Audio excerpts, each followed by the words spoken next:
Welcome to your favorite YouTube channel. Do not forget to like, comment, and click the red button below your screen to subscribe on Custom Reports TV.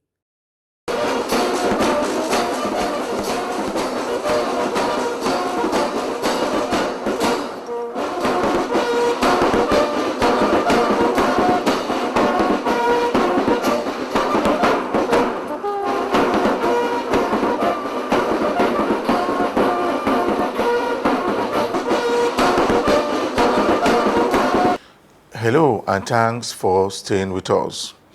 Customs continue to educate members of the force on COVID-19 prevention in the seaports all over the country. Also on customs reports, customs impound goods worth millions of naira from smugglers operating at the nation's borderline. Plus, more report. I am Igiseme Etinye. Stay tuned. The Assistant Controller General of Nigerian Customs Service in charge of Zone A has continued to educate members of the service operating in the zone on the danger of COVID-19 in the country. The ACG urged members of each team on the Western Zone to continue to observe the social distances when they are at work. She urged them to put on their masks also.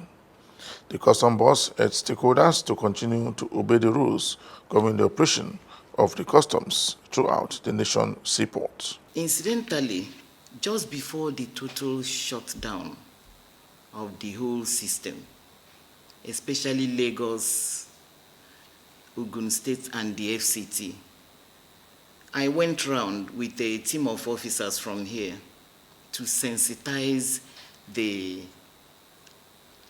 commands, the area commands. We talked about compliance to federal government and state government directives on how to combat this COVID-19 and stay safe. And that is why starting from here, the zonal headquarters, you will see that we have put 10 points. We erected 10 points where you wash your hands with running water and antibacterial soaps. We have erected that in every possible corner here, so that from the gates, you must wash your hands.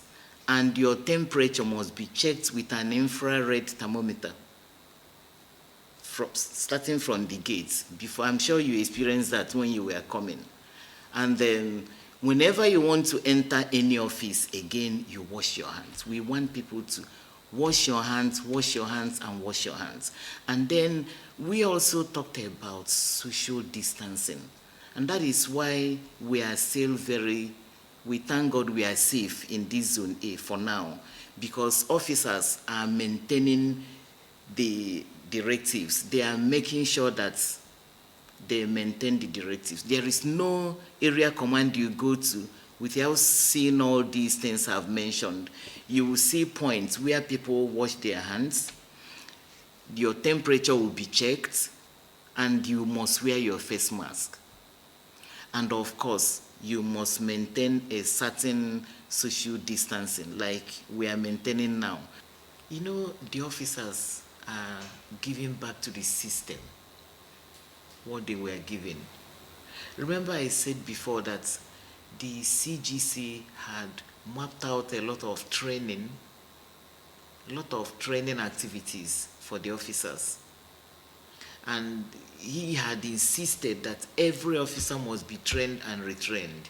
And I think that is what gave the officers, in conjunction with the welfare package that the CG had given them, the improved welfare packages, that is what had gingered the officers to perform very, very exceptionally. And I tell you, the officers have been very good. These trainings have now positioned them to be able to profile, even without seeing what the goods are. They could profile the system, and they could target using certain pointers like the country of origin, the importer. With this alone, they will be able to tell you a lot about an import, whether the person had complied or not. So it's like there's no hiding place for smugglers. The officers are really up and doing. They are all on their toes right now, and I am proud of them. The controllers are well seasoned, and that's why they are there. That's why they are there. And they have proved their worth. Look at, in this quarter, many of them had surpassed their targets. In this quarter, many of them have surpassed their targets. It's just a few of them that had not done so well, but that is as a result of many issues.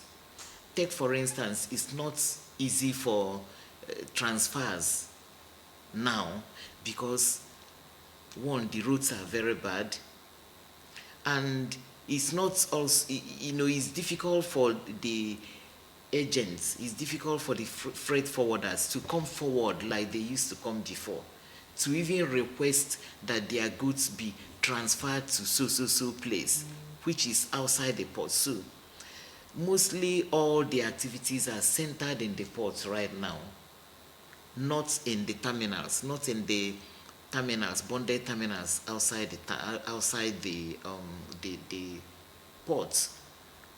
And that is why some areas, like, some areas have not been able to make their target. But collectively, I'm really impressed that they were able to do what they have done in this quarter. The national president of Association of Nigerian Licensed Customs Agents has commended the customs for a job well done in spite of the lockdown in most parts of the country. He pointed that since the lockdown, the customs still generate revenue and also fight against smugglers operating in the country. Opener for federal government of Nigeria, they will now begin to think about diversifying their way of having revenue generated apart from oil. I'll tell you that maritime should be the next after oil that will generate that type of revenue if we're harnessed. We're harnessed in the sense that if they increase the capacities and the welfare of the customs, if they begin to do the good things even to the freight forwarders and custom brokers, and know that the qualities and the effectual relationship we're supposed to have with the government when it comes to revenue generation, then they have to take everything that concerns maritime serious. They have to know that maritime can even sustain the country by way of revenue generation. So they need to know that maritime has come to stay to cushion the effect of the problems of the petroleum downslope in the price. And again, I know that being given a very thorough backing back to customs and the custom brokers, we are going to generate that revenue. How do we do that? First of all, they know they have to do effective machineries of scanners in the port. They need to bring in scanners. They need to encourage the customs and the custom brokers. They need to give us all the incentives to work effectively and generate the money. The money is there to be generated, but they need to give a good incentive for those who are actually generating those revenue. Are the people who are generating the revenue. Customs are actually collecting and warehousing it for the government. And we actually taxing ourselves with the revenue generation through our power. What it means is that if, for example, my own company gets 1 or 2 billion naira revenue generation for 1 year, at least expectation is that they should give us that 1%. At least 1% of that total revenue generated. That will encourage us, one, to pay the actual duty, secondly, to generate more revenue through welfareism.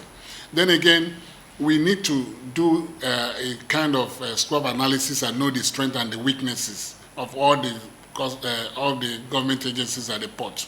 Know exactly those who are actually there for revenue generation and those who are not there for that should be giving us a chance to do the job normally with the customs. Then again, we need a situation where total insurance cover should be given to us, because we are doing a government job and we should be covered with insurance. So, If, just like I told you, if well organized and well harnessed, the custom is very capable of raising very good revenue generation for the government through us that pays the duty. What it takes for us is to have a little encouragement by us, either through CRFF and Council for Regulation of Freight Forwarding in Nigeria, which we actually been under, or taking a decision otherwise that whoever has generated this particular amount of money in his own private entrepreneurship must be given a percentage. But I think holistically, if they want to do it clearly, they should use the Council for Regulation of Freight Forwarding in Nigeria to do that.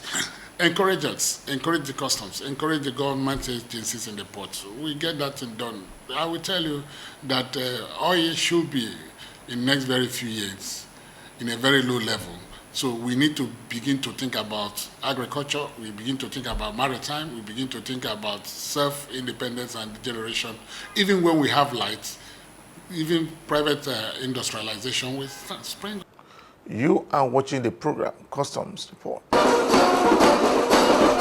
The Customs Area Controller in charge of Tinkan Customs Command has stated that the command has generated surplus revenue in the year 2020, first quarter of this year, than last year, 2019.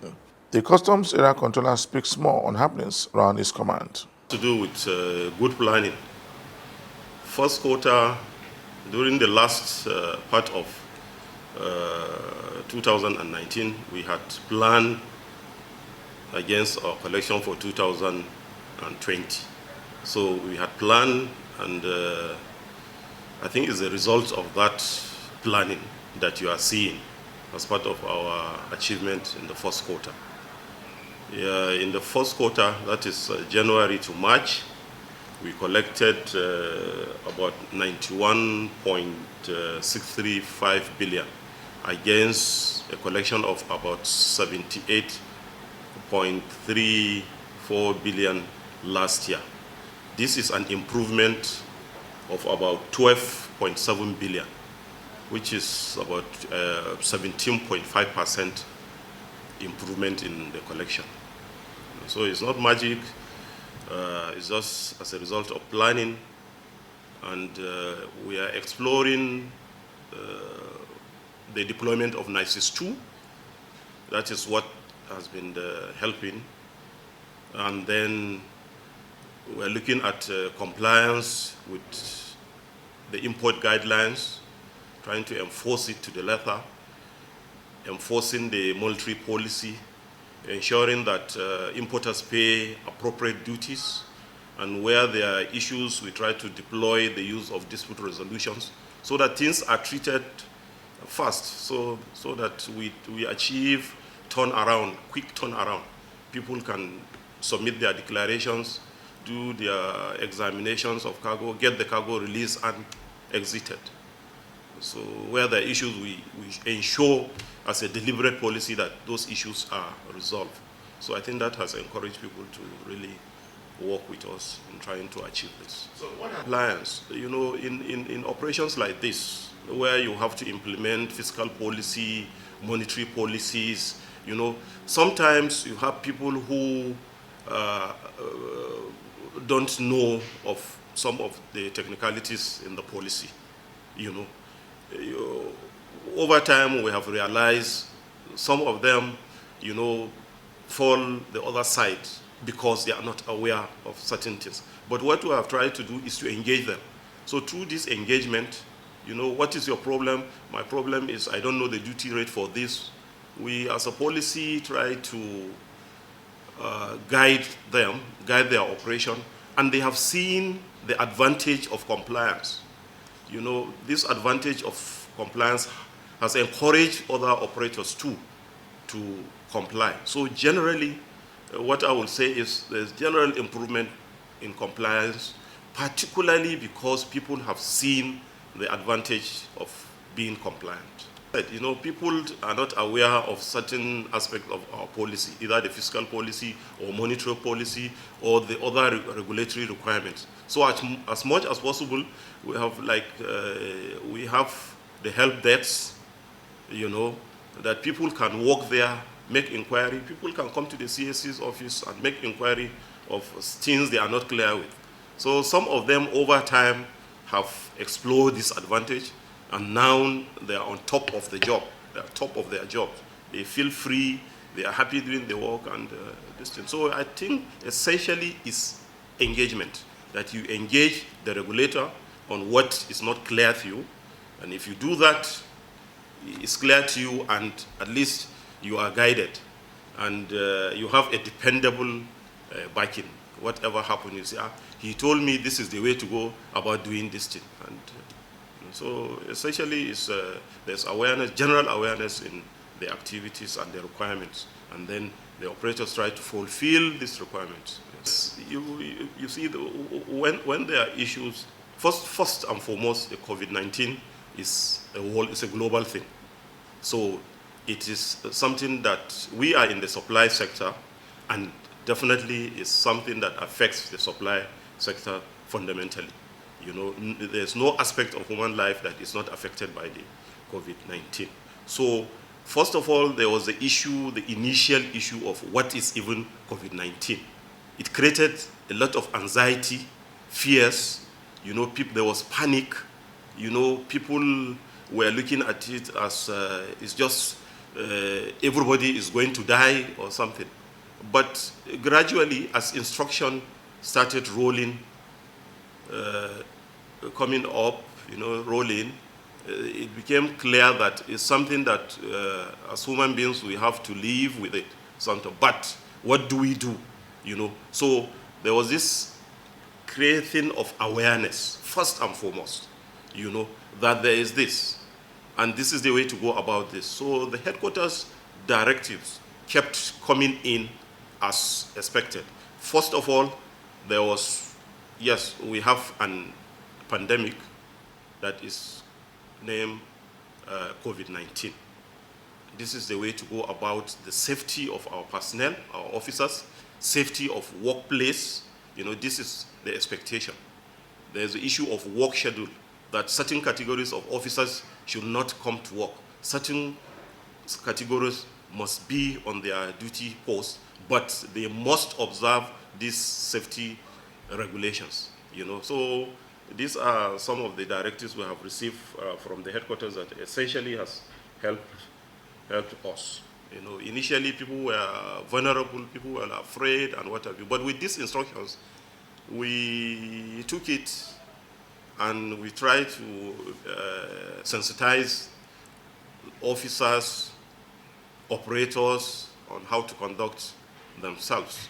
Like, if you observe the environment now, you discover everyone you see has a face mask. And then we have put literatures all over so that people can stand and read conveniently.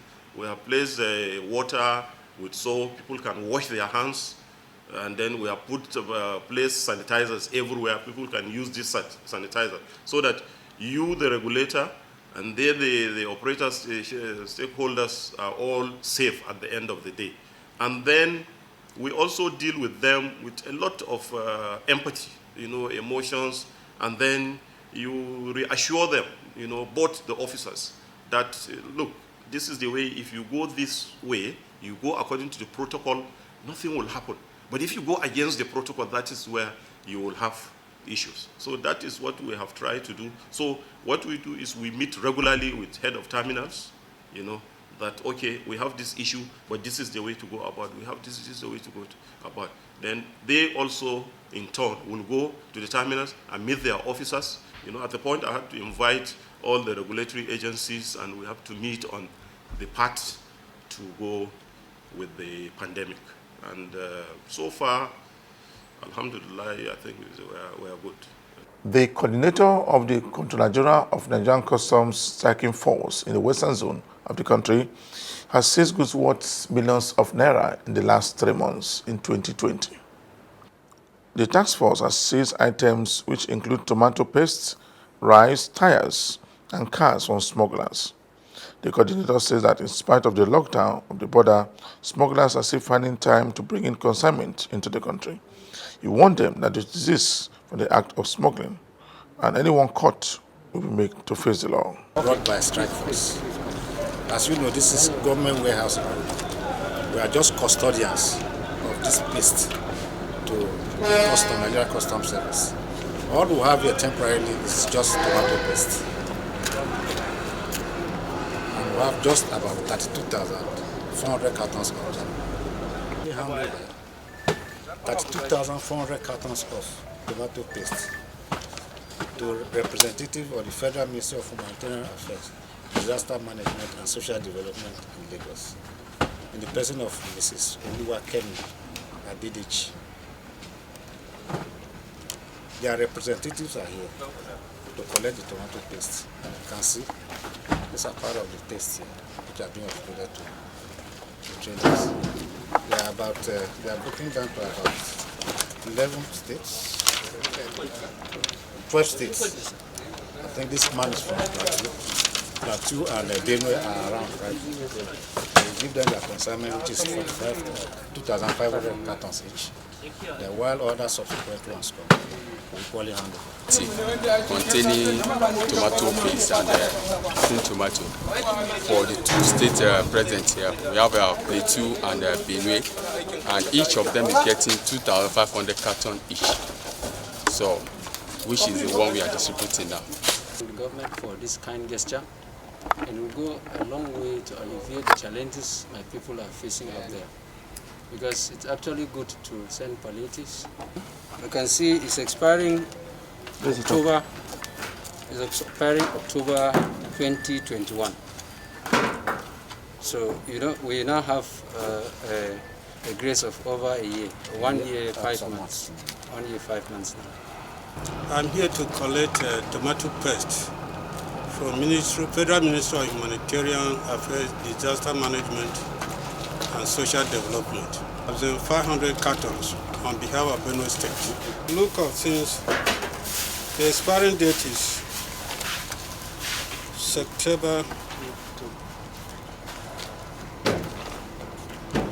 August 2021. This one is August 21. That means it is good for consumption. And it has about 1 year, some months guarantee. The Nigerian Customs, kudos to them. They have been doing a lot of good job, and my prayer for them is God should keep them strong and healthy so that they will continue the good and wonderful job they are doing, which has also gone a far way to enhance our revenue collection.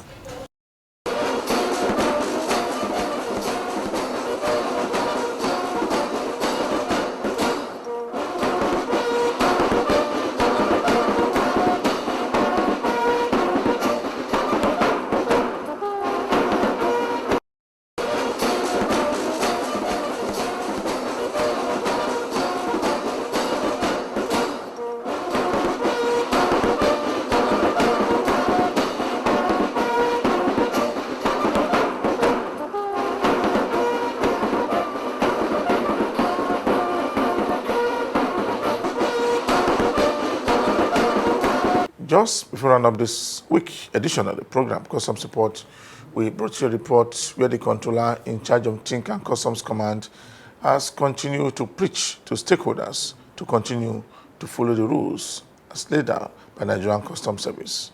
For me, Egeseme Edine, thanks for watching.